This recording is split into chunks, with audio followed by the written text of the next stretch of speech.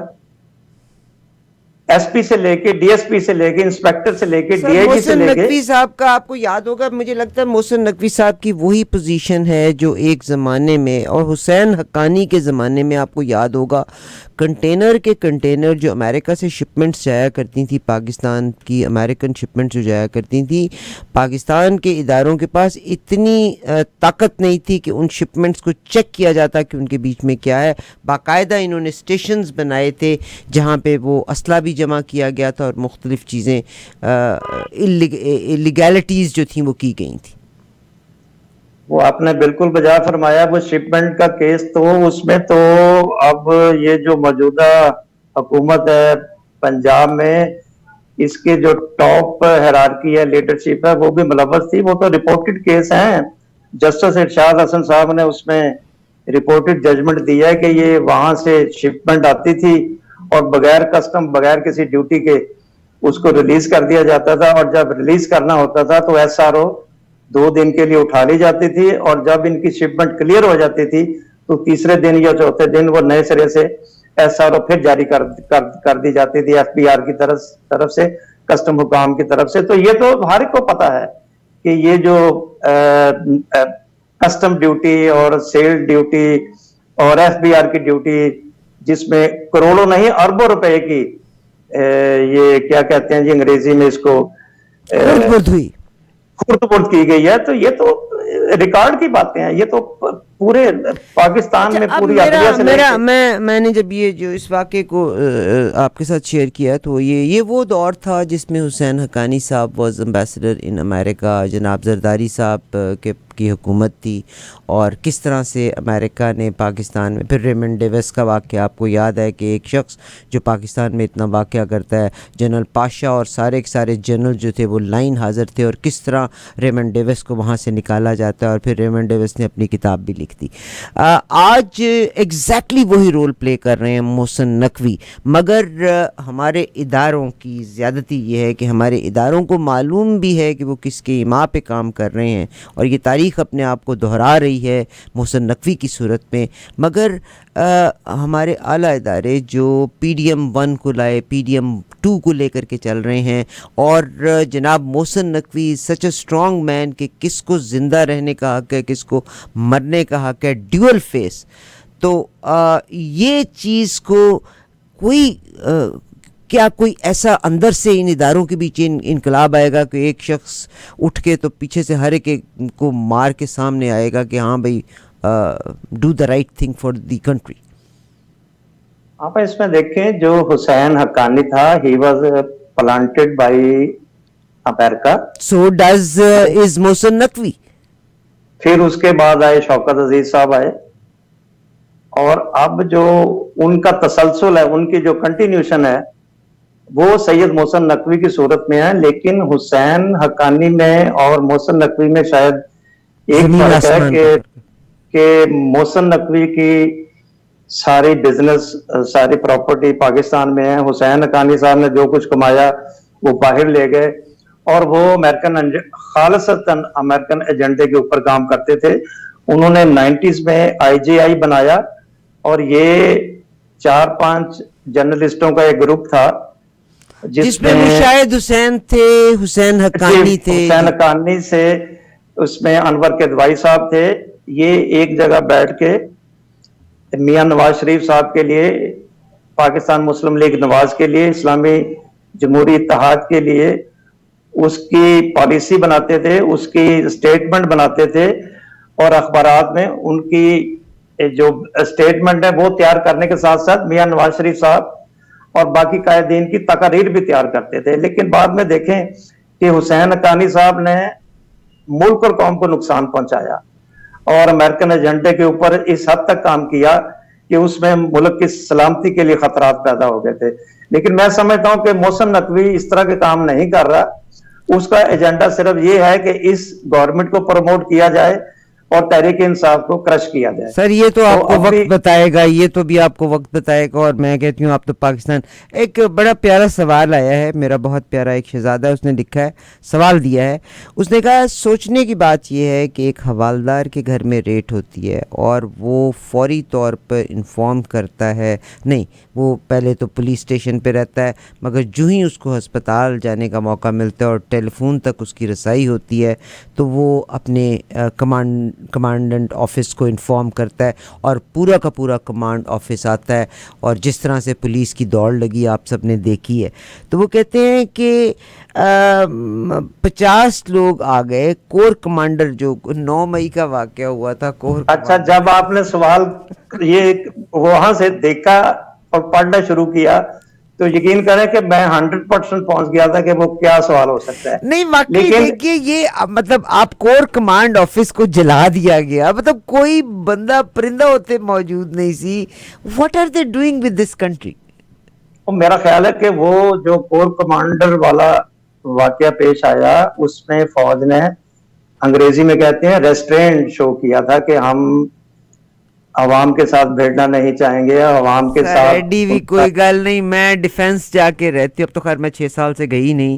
آپ یقین کریں جو چوکیاں لگی ہوتی ہیں پیچھے کی سیٹ اتار کے وہ توڑ ایئرپورٹ تک, اور جہاں جہاں آپ ڈیفینس میں ناکے لگے جائیں ناکے لگے ہوتے ہیں, جگہ ہے. مجال نہیں کوئی مائدہ لال نکل کے چلا جائے. کمال ہے آپ کا یہ سوال اپنی جگہ قائم ہے, پہلے بھی قائم تھا, آج بھی قائم ہے. تو مگر آپ رپورٹرز جو ہیں یا آپ جرنلسٹ یہ سوال کرتے کیوں نہیں؟ ہم نے وہاں دیکھا کسی کو نہیں ریئیکٹ کرتے ہوئے نہیں دیکھا, کہ ہم بھی وہاں تھے, پرے پرے کھڑے ہوئے تھے, لیکن ہم نے کوئی ایسا نہیں دیکھا کہ جب آگ لگائی جا رہی تھی یا جو لوگ اشتعال دلا رہے تھے ان کو روکنے کے لیے نہ تو وہاں پہ پولیس موجود تھی, نہ پاکستان آرمی موجود تھی.